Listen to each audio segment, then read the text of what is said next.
I had this epiphany that this point, it must be me. I really did. It came down to this, and I think we all are like this. I mean, I see this in all of my clients. We wait till something tragic happens, and then we're like, maybe I should do something about this. And that's exactly what I ended up doing is I went inward, okay? And it's not that I hadn't gone inward before. I just want to back up a little bit. When I was married before, I did go to the therapist. I did read a bunch of self-help.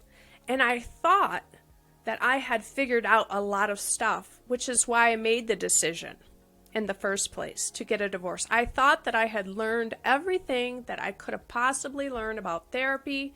It wasn't working. It didn't fix me. I thought I was really intelligent. And I got a lot of people asking me questions because I did have a lot of knowledge, but it didn't change how I viewed the relationship. And then I started thinking, is there any truth to what he's saying? And so I really started the introspection of what truth is there to this? Is it possible that maybe I am wrong? Welcome to Titans of Transition, featuring real-life stories, anecdotes, and inspiration about pivotal career moments from leaders who have been there. Join host Joe Miller, former scientist and senior technology leader turned executive coach, as he unpacks transitional moments to help inspire change. Welcome, Danyell Adamski. I'm glad to have you on Titans of Transition today. Thank you so much for agreeing to come on my podcast. It was great how we connected online and saw some similarities to what we were doing. And after we talked before, I really was excited to bring you on. I think you have some great transition stories because it's similar to me in one way because you've transitioned. You've done a career transition and a life transition, and kind of one led to the other. And so without any further ado, I thought I'd just go ahead and hand the baton over to you so you can tell us a little bit about, real briefly about what you're doing today, and then wind the clock back and take us through some of your significant transitions, your moments, and your lessons. Sure. Thank you, Joe, for having me on the show today. I really appreciate it. Really appreciate the time, and it's so nice to be able to connect with like-minded people. So let me share with you where I am at today. So today I am a relationship master coach. I'm also an author of The Power of a Growth Mindset, The Journey to Emotional Freedom, and I'm also a self-awareness expert. So my transitions, and I think most people, when they do transition, the thing that they're really doing is they're looking inward. They're looking at their self and they're making some assessments based on what they're learning about themselves. So my personal transformation happened when I got a divorce years ago.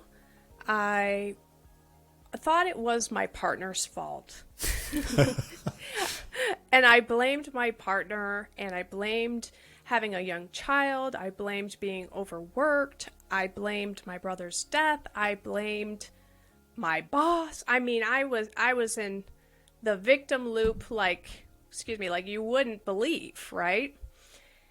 And I thought that I was pretty smart, educated woman. You know, I have an MBA, a double E degree, so it's not like I wasn't intelligent. I just thought it was everybody but me. But that's pretty typical, is it not?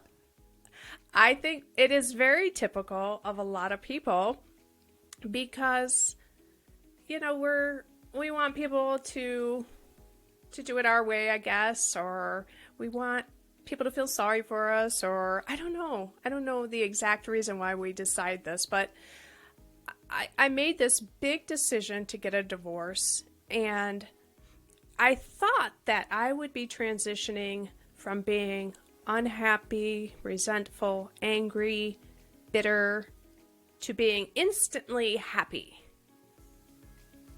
And I don't know if anybody's ever gone through a divorce on your show, but I'm pretty sure that there's quite a few. And because of that, they know what I'm talking about. But people in unhappy marriages aren't necessarily looking inward, okay? And that was the lesson that I had to learn. And sadly, I didn't learn it immediately. Okay, I was very unhappy even after. I just exchanged one sadness for another because I had to share custody of my daughter. And so I had this big hole in my heart as a mother trying to live without her daughter all the time. And that was challenging. So I went into a deep, I want to say, depression, sadness. And over time, I started to feel a little bit better with time. I came to, terms with it. I accepted it. And then I started dating again. And of course, everything was wonderful and rosy in the few years that we were dating. And then my old patterns started to show up. Old patterns of... Did you know that those patterns were showing up? This is like a retrospective assessment. Well, I didn't know that they were... Again, the pattern isn't me. The pattern is them. Right. I'm choosing poorly.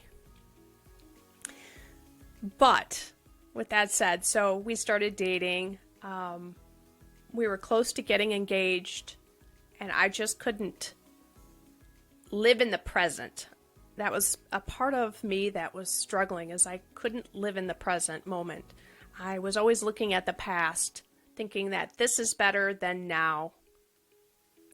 This is better than now, right? So that's what a lot of people struggle with, is that if I have this now, it's not, and I'm not happy, someplace else will make me happier. Something else will make me happier. Or I used to be happy and now I'm not, right? So thankfully, he's now my husband, but at the time he left me. And he left me because I lived in the past. I couldn't get over a lot of things. And I was sad. And I was sad because I didn't have my daughter and all the other things. And he said, I'm going to let you go because you clearly want to stay there. So long story short, he left me. I had this epiphany that this point, it must be me. I really did. It came down to this. And I think we all are like this. I mean, I see this in all of my clients. We wait till something tragic happens, and then we're like, maybe I should do something about this. And that's exactly what I ended up doing, is I went inward, okay? And it's not that I hadn't gone inward before. I just want to back up a little bit. When I was married before, I did go to the therapist. I did read a bunch of self-help. And I thought that I had figured out a lot of stuff, which is why I made the decision in the first place to get a divorce. I thought that I had learned everything that I could have possibly learned about therapy. It wasn't working. It didn't fix me. I thought I was really intelligent. And I got a lot of people asking me questions because I did have a lot of knowledge, but it didn't change how I viewed the relationship. That's something I'm just going to jump in, and I don't know if this completely applies, but I really I resonate a lot with this principle of paradigms and how they can act subconsciously on you.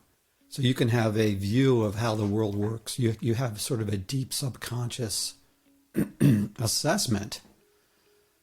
And it's almost like data that you take in, even if you think you're going to be straight up and objective about it, is so colored by that you don't even see any data that doesn't support your position. It's very low level.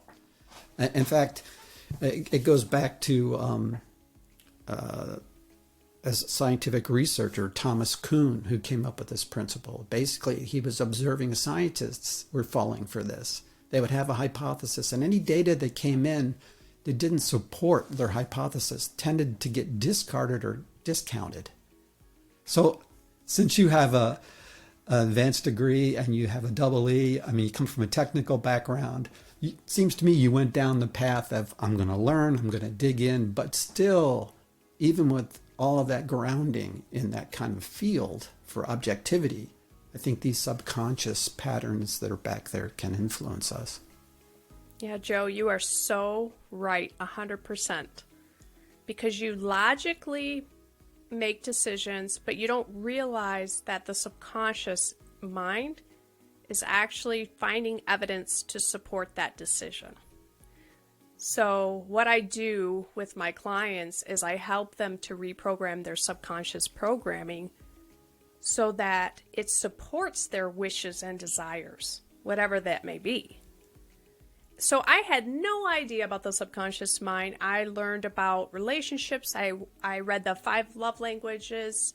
I read all the Gottman books. I did a ton of stuff. And I still had come up with that it wasn't me. So, as my husband today will tell you, is that thankfully, he stuck in there with me. He did come back, and because of that, I made this huge transition, but it was a transformation in 1, understanding men, 2, understanding myself and relationships. And because of that, I decided to become a relationship coach. Because if I, being smart, educated, worldly, could fall into this trap of not seeing things differently, so could other people. And so I started to slowly work with friends, family, coworkers. I then became the therapist at work. And yeah, just to be clear, you're saying that this stuff sort of organically happened without you saying, I'm now going to go into a different occupation or career. People started coming to you, stopping by your office or whatever. And yeah, people started to notice that so I think we all have, I'm going to back up. I think we all have personalities, and I think we all have like underlining emotions. And people can pick up on that energetically. Whether you're a nice person, and not so nice person, an angry person, a frustrated person, impatient person, right? I mean, if you spend enough time with someone, you will pick up on the subtleties of their personality. And at work, I was the high achiever, go-getter, get things done, no nonsense kind of person. And then I became a very peaceful, calm, relaxed, just chill. And people gravitate to happy people. They gravitate to you because you're happy and you make them feel good. And so they want to be around you. So people wanted to be around me. Yeah. So that, I mean, I don't use this term that often, but it fits. The law of attraction's in play here. So you attracted those people. Plus, they knew you and they said, what happened? Right? Yes. Well, they also, obviously, females talk, right? And so my girlfriends and I would talk, and they saw that I attracted Larry back to me, and they also knew of all the problems that we had, and so they had problems in their relationship, and they were wondering, how did you get him to change? Which I think is hilarious. How did you get him to change? And I said, I changed. And that then changed his behavior towards me. And so that's really the transformation, is the inner transformation for the outer reward of having a good relationship. So the epiphany moment was going back, the epiphany moment was what? Was when nothing was working and you said, okay, I've got to do something completely different here. Is that right? Is that what spawned that realization? Well, I believe in the law of attraction, and I also believe that the universe is giving you signs. And I was getting signs by other people, and obviously Larry, when he left me, that was like a very clear sign. Yeah. And this is a good man, a good person, and I was the one dumped. In this case. In this case, I got dumped, right? Yeah. And because of that, at first, I'll be honest, Joe, at first I was thinking, what a relief. I don't have to argue anymore. I don't have to deal with this anymore. And then I started thinking, is there any truth to what he's saying? And so I really started the introspection of what truth is there to this? Is it possible that maybe I am wrong? Of course it's possible, right? Yeah. But, yeah, I mean, that's what I was thinking. Is this, where am I wrong? And I started looking into how the subconscious works. And you're right, it was supporting this belief that it wasn't me, but really it came down to, if I were to be completely vulnerable, it came down to, after years of therapy and all this digging, is that I didn't feel important. And because of that, I felt like nothing, that I was never getting what I wanted out of the relationships. And so once I realized that I was important and that my limiting belief was actually creating all the problems, I then learned how to overcome that. And that's what I teach my clients, is how do you overcome that? And where do you go from here, right? Well, that's a case where you had a belief about something that was about yourself, right? First thing we talked about was him, is the other person. Now you had this deep thing about how you viewed yourself, that you were looking for maybe confirmational evidence of that, which maybe caused you to be defensive or to react back or take a common pattern or a comfortable pattern that you'd used before to protect yourself. Yes, absolutely. That's exactly what I was doing. And so that happened. Going forward now, people are coming to you, seeing the changes and some of your close friends knowing that you and your husband were getting back together again. They were coming to you for answers. You were doing this. I'm kind of curious. We know what you're doing today. Obviously, you've talked about that. But how easy or how did you transition from a career standpoint? Because, from the view out there, you were a double E, your master's degree. You were doing well. There's a lot of security in that. I'm just wondering about that career shift too. Yeah. So you have to look inward, right? And see what it is that's keeping you in the position that you're at. And a lot of times, like you said, it's safety and security. Especially for women, safety and security is a very important thing. And so we're looking to feel safe. And we want to continue to feel safe. And so the transition, when you're transitioning from it doesn't matter what you're transitioning from, one job to the next. The thing that I was actually very good at transitioning, because I had moved up in the corporation, and I had significant change.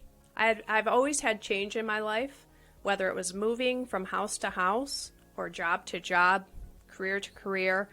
I was not opposed to change. And so I think I got comfortable, even though it was still, you still think you're not safe. That first initial change, anytime you make a change in a career, job, home, relationship, it really doesn't matter. You have to understand that limiting belief that you're not safe is really trying to keep you small. It's trying to keep you where you're at. And it does it because it thinks it's protecting you. It thinks that it's helping you, guarding you from some crazy thing out there.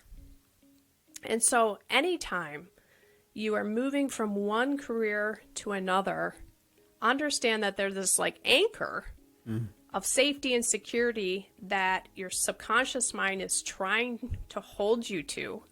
Because if you make that transition and you move into something else, it could be, it's the unknown, and that unknown is the scary part.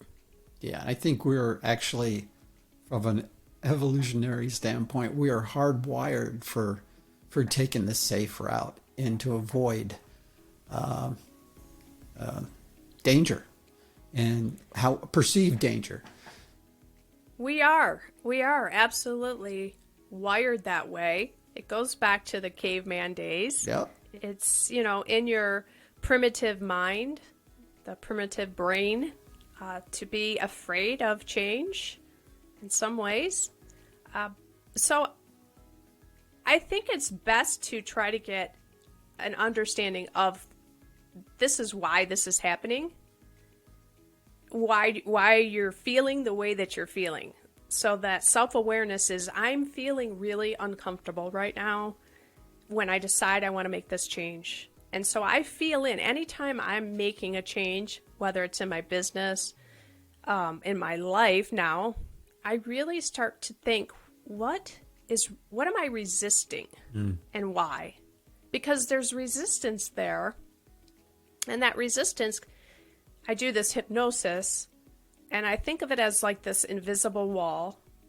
And I imagine how big it is, what it's made of. And I start thinking, what is it? And as I'm walking towards this wall, I start thinking to myself, what is the feeling that's coming up? And a lot of times it's fear. Fear is one of those emotions that we all have, obviously, and it stops us from growing. It keeps us safe. And so as you're moving towards it, or moving towards any change, it's okay to take little bite-sized steps so that you're not as scared or afraid of making that change. And I think that's what helps me when I make changes, is that looking at, why am I afraid? And can I look for evidence that supports the opposite of fear? So can I look for evidence that supports that being an entrepreneur is actually safer? Can I look for evidence that, being in this relationship is safer? Can I look for evidence, that partnering with this person is safe? Those are the things that I try to do, I call it belief flip. You're belief flipping so that you can then move in that direction. Otherwise, there's just too much of an anchor holding you back. And I always think tension loves resolution. So like you keep moving in that direction. Yeah. Little by little. It's not something that typically you just like, oh, I'm just going to completely, like I've never just completely made it a decision out of like left field. Right. So did you do that? I mean, did you do some stuff on the side for a while? Oh, absolutely. You're pay and yeah, I mean, you're working towards, anytime you make a change, and maybe, I'm even more safe than other people, the safer person, the safer route. But I really feel like you need to follow your gut. You need to follow guidance. You need to follow those things and have a lot of knowing and a lot of trust in your ability to make things work. You have to have the confidence that you can. However, you're not going to want to not pay your mortgage and just hope that the law of attraction will catch you. Yeah. Even though I firmly believe that the law of attraction will catch you, I still can get that fear of maybe this won't work, maybe I won't be able to do it, but I keep getting evidence and more evidence to support my wishes and desires. And I'm surprised all the time how I feared something so much and then none of that happened. So like when, for example, like I got divorced and I thought all these fears are going to come true and none of them happened, not one of them. Yeah. So I think people are holding on to a lot of fear that is just, it's false evidence appearing real. I think that's common to all of us. I do think there is a wiring. There's differences in people about how much you're ruled by that and how much some people require a lot of data and a lot of support before they'll make any kind of even an incremental change. Other people are on the other side of the spectrum. I tend to be a little bit too far in that direction sometimes, where I have a gut feeling to make a shift or a change or do something that's fairly high risk. And my tolerance for that is different. And so, but the key thing is there's always this point where you're responding, you're hearing something, you're sensing something, and then you want to act. Everyone goes through that sort of little internal assessment and either is completely controlled by the fear. So I think it's brilliant in the way you engage yourself, and I'm sure you engage your clients, to get them to break up those things into smaller step changes to make it more, easier to swallow. Mm-hmm. Because everyone's different in that regard, but everyone is the same in that they have to figure out how to cross that chasm of risk, I guess. Yeah, I think what I tell my clients, and this is so true with everything, is what is the story you're telling yourself? And truly understand what is the story. Like, what's the catastrophic thing that's going to happen if you make a change? What are you afraid is going to happen? Mm. Like, get really deep Specific, into understanding. And once you figure that out, that awareness puts a light on it. And because you have that light on it, it doesn't have as much power over you anymore. I mean, you see it does have power. It's just, oh, here comes that story again. That story that I'll never be able to make this much money. I have health care. I have all these things that keep me safe. Yeah. So the transition is significantly different, I think, for everybody. For me, a lot of the transition is worrying about and worry is like just the killer of manifesting, honestly. But worrying about how my husband would perceive me, what would happen if he had to pay all the bills, what would happen, what would my family think? It was a lot of thinking about having the imposter syndrome. Oh, my whole family knows I was a relationship flunky. I mean, there were jokes about me. Right? Yeah. So here I am thinking I'm some relationship coach, right? But the evidence is that I am a relationship coach, and I'm one of the best, if not the best, out there. Yeah. So you went through that process. How long did it take before you finally said, okay, I'm ready to leave. I'm going to move towards my passion to be a relationship coach and let go of my corporate job? It's, I want to say that it was 2.5 years. Mm-hmm. I mean, it wasn't something that was lighthearted in any way. Yeah, I can totally resonate with that because, I had been in senior leadership as a head of IT in pharmaceutical companies, and I did that for years. I discovered that I had this desire to work more with people than technology and got into coaching, but I probably did coaching on the side for 15 years plus before I actually left. And so it can be variable. And reasoning, it was a conscious thing. I mean, I wanted to support my family. Didn't want to, even though I am sort of a quick start, I'll jump personally.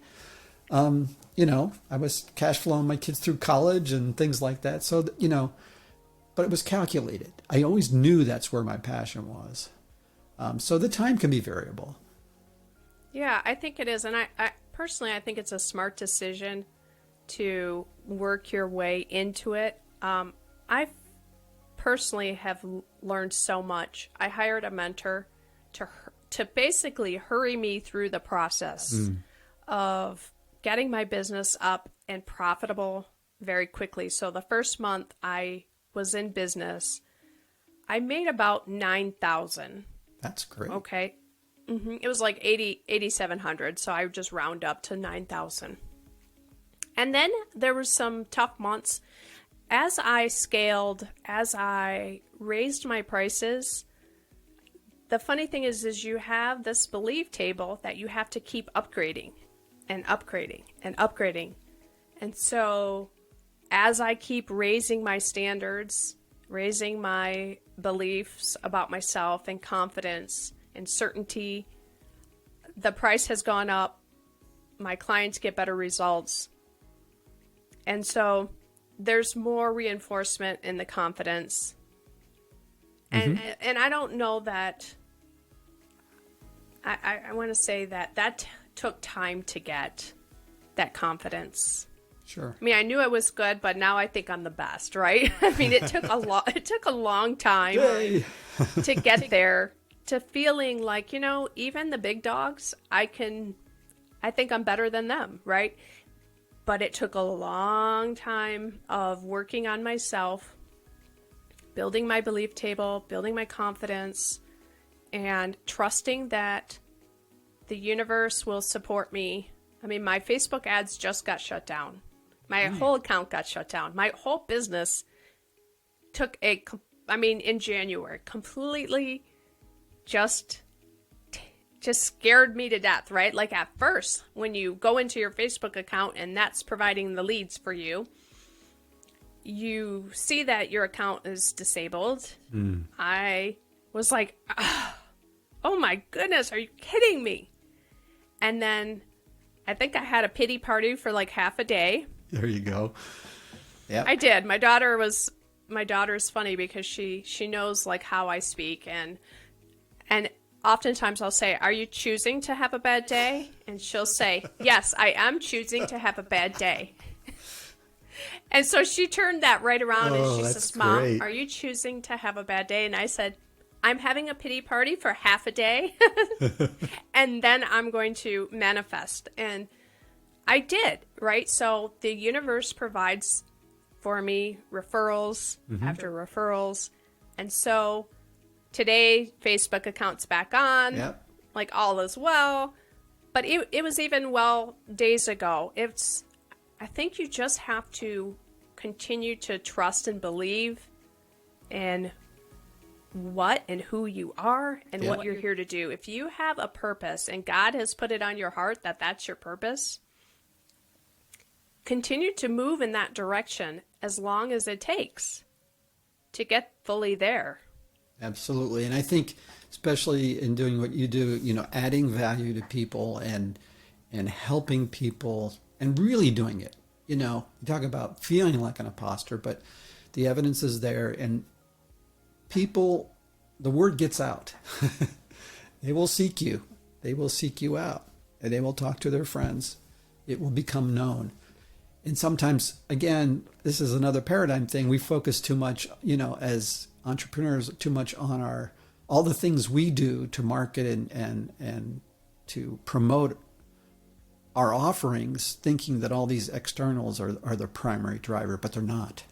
It's the value that we add every time we meet with someone and what we give that really makes the business work. I mean, that's true of any business, but we don't think about that. It's like Simon Sinek talking about, his why paradigm. Start with why. And his brilliant examples of how Apple is an example, their why was not like specifications on their product and any of that kind of stuff. It was they were going to create beautiful products you know, and they didn't, it was secondary, all the specifications and technical details. And so people don't buy the product, they buy Apple, you know. Yeah. So it's the same kind of thing, I think. It is. Yeah. It is. Knowing your why, knowing your purpose. So I help also people to develop that skill through self-awareness, obviously, knowing what your purpose is. And oftentimes it's something so simple that you just take for granted that you do very well. And that people think, wow, that's really hard to do, but it comes so easy and natural to you. So one of the things, I'm going to talk a little woo-woo for just a second here, is when I was... Wait a minute, we need a little woo-woo sound.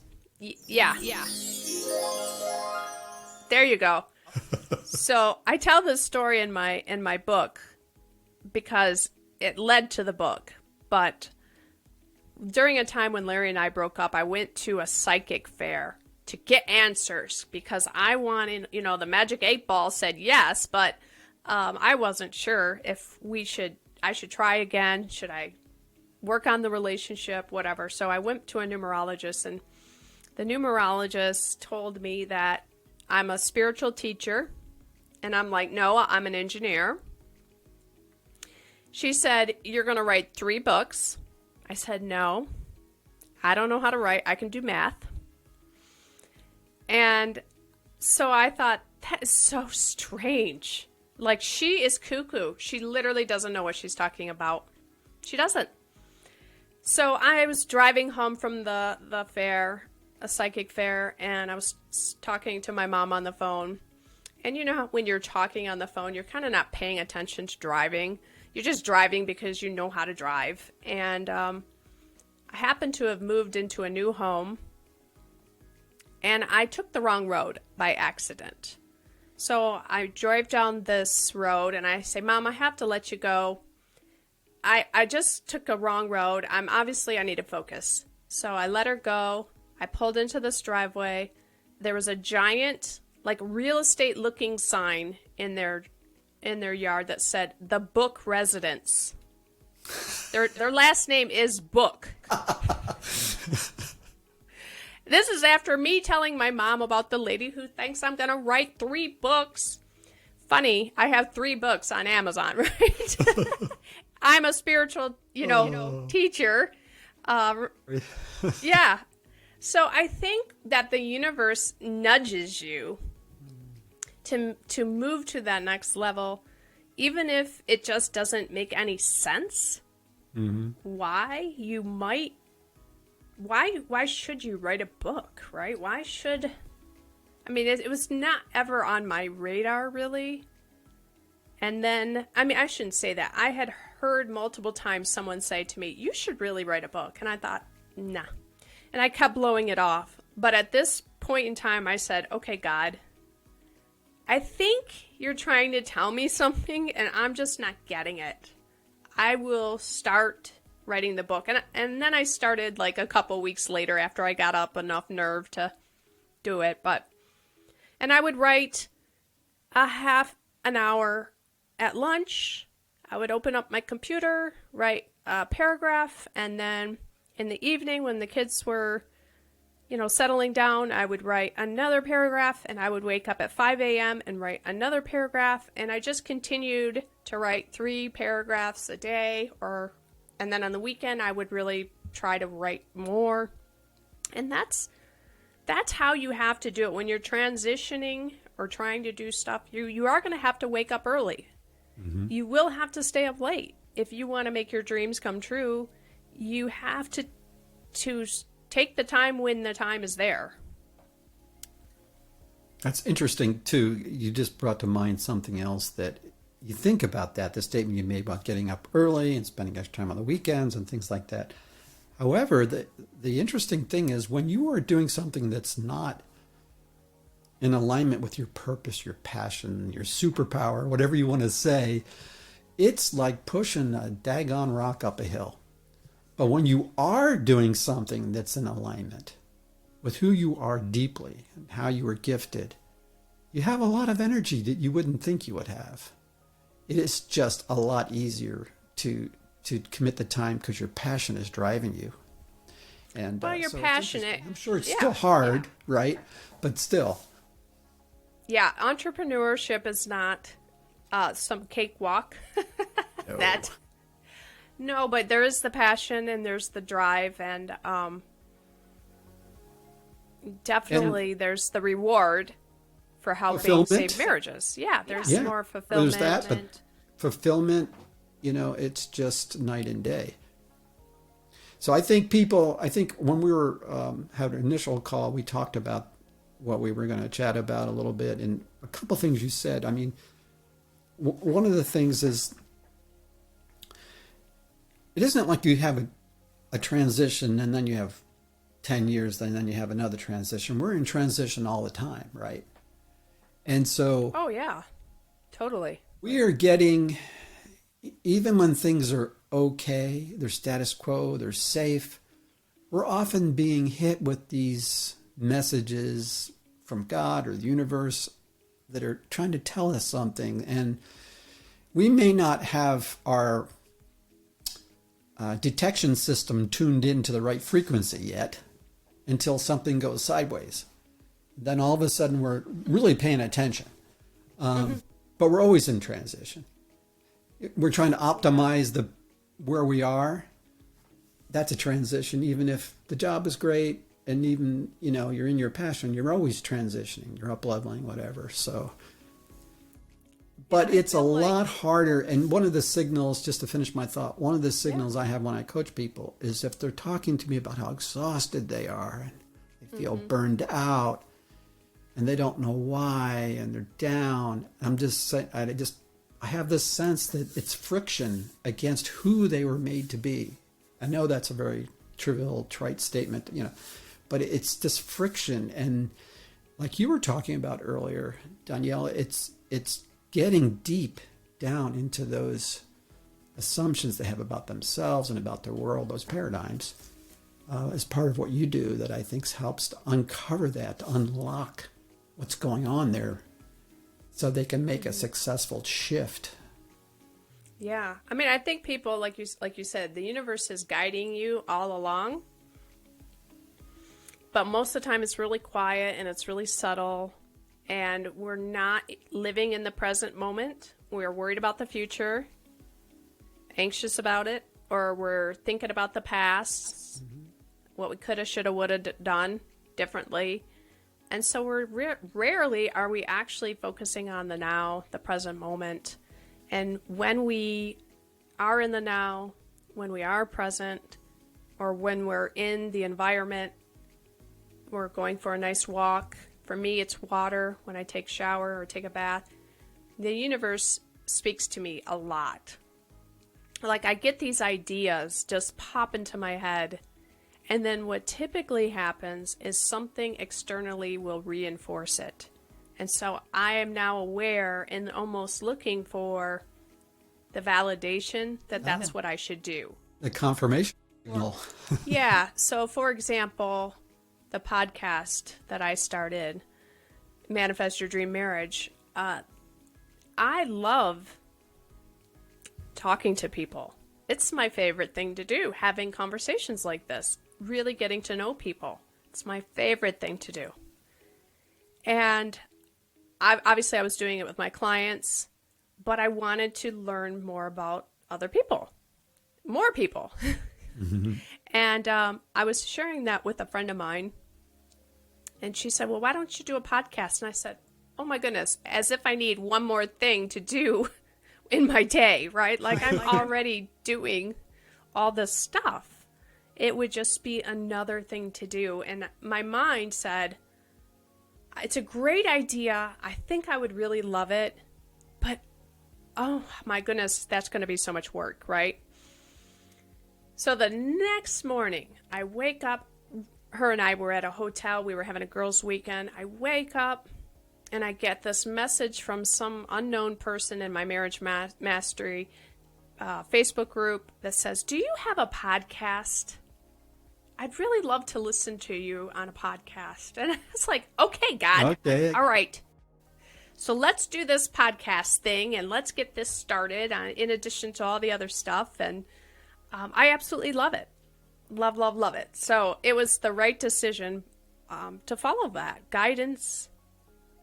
And so if people are getting those little tiny little messages, Whispers. yeah, I call them breadcrumbs. It's like, Yeah. or if they have repeating patterns that have happened over and over again. For me, breakup, breakup, breakup, breakup. I had some relationship issues, right?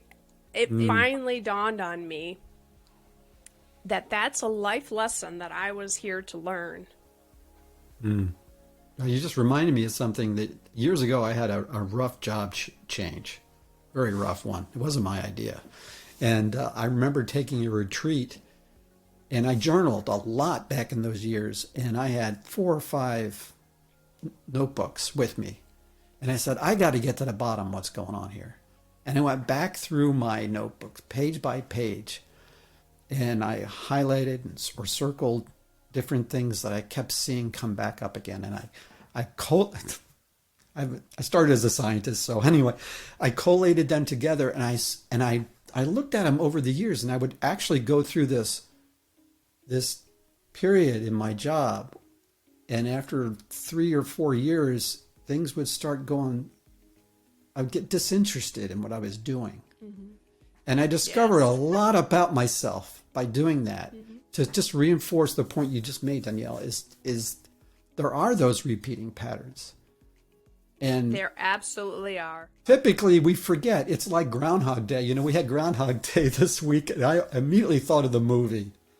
What is it? Bill Murray, get the alarm clock would go off, and he finally throws it against the wall because he kept repeating his day over and over again.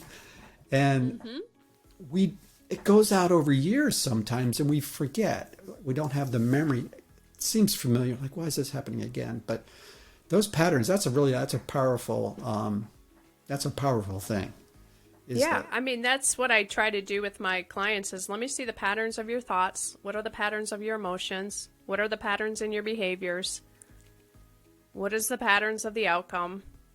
What are we looking for? I love piecing it all together. I'm really good at just taking the puzzle and figuring out, here's the soul lesson you are needing to learn is here you go. This is it.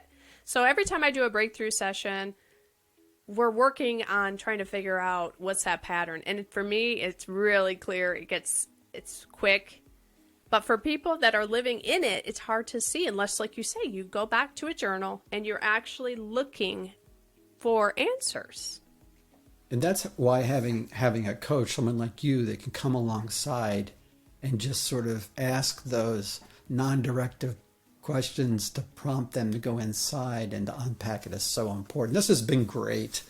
I'm just so happy you decided to take one more thing on and come on Titans.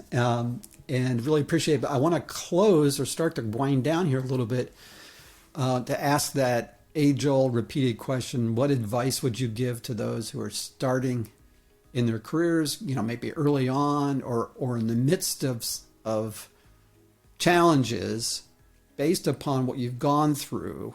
And I think we've kind of hit some of those, but I'd like to see if you can summarize a few key things as takeaways.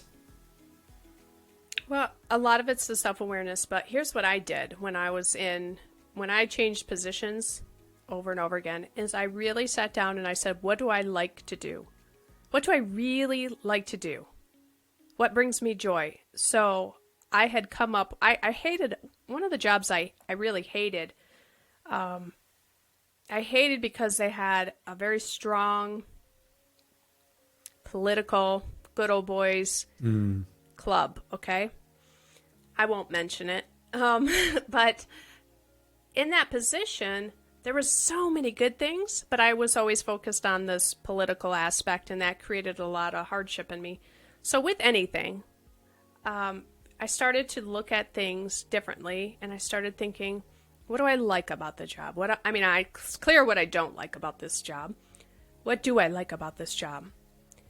And I liked talking with the people on the floor. I liked X, Y, and Z. And so what I did is I actually stopped doing some of the things that I didn't like. And I waited for people to figure out if it was something that was really important to the organization or not. Nobody missed some of these things that I hated doing. They didn't bring them up. They didn't say, hey, Danyell, I think you really need to do this. I just stopped and I started coming to work and just focusing on what I really love doing. And I started loving that job. I did. I really started to like it. And it's the same thing in being an entrepreneur. I outsource everything I don't really like doing. If I don't like doing it, it does not get on my to-do list. It gets on your not to-do list. It gets on my not to-do list because you don't want to leave a position that you're unhappy. Thinking that you're going to be happier in a position that's not always going to be the case, right? You can be just like I was, bouncing from one position to the next, finding ways to be unhappy, or relationship to relationship and finding ways to be unhappy. You can certainly be happy in almost every position that you have if you're looking at it from a different lens. Of course, if it's completely not your purpose, well, you shouldn't be in that position. You might want to find something that is really more aligned with what are your passions. And yeah, that's a great one. That's great. Very practical. Good. Anything else? I don't want to shut you down, but I know you have No. I mean, that's really it. I mean, I help people to help them live in their passion, even when they think that they can't. For some reason, my parents will be upset, my spouse will be upset. You can slowly work into your passion. You can slowly get there, or you can just jump and leap in there. It's really up to you. But That's as great. You're transitioning, find things that are just truly who you are and what you enjoy doing. And just do not settle for things that are just making you miserable if you can't change the perspective that you have in your head. That's awesome. Hey, listen, everybody. I will put in the show notes the ways of contacting Danyell if you want to reach out to her directly, and also, her website, etc., and her book references. That's the 3 books you've written. But Danyell, if you want to just say now what the best way would be to reach you, if go to a website or whatever it might be, then we'll capture it that way too. Yeah, so you can go to pretty much every social platform except Twitter, and find me at Danyell Adamski.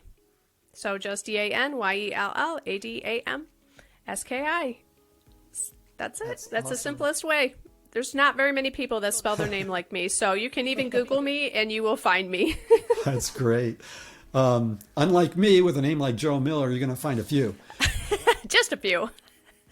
But anyway, hey guys, listen, do me a favor and like and subscribe, please. Thanks everyone for joining us. And Danyell, once again, thank you so much for joining us on Titans of Transition. Yeah, thanks, Joe, for having me.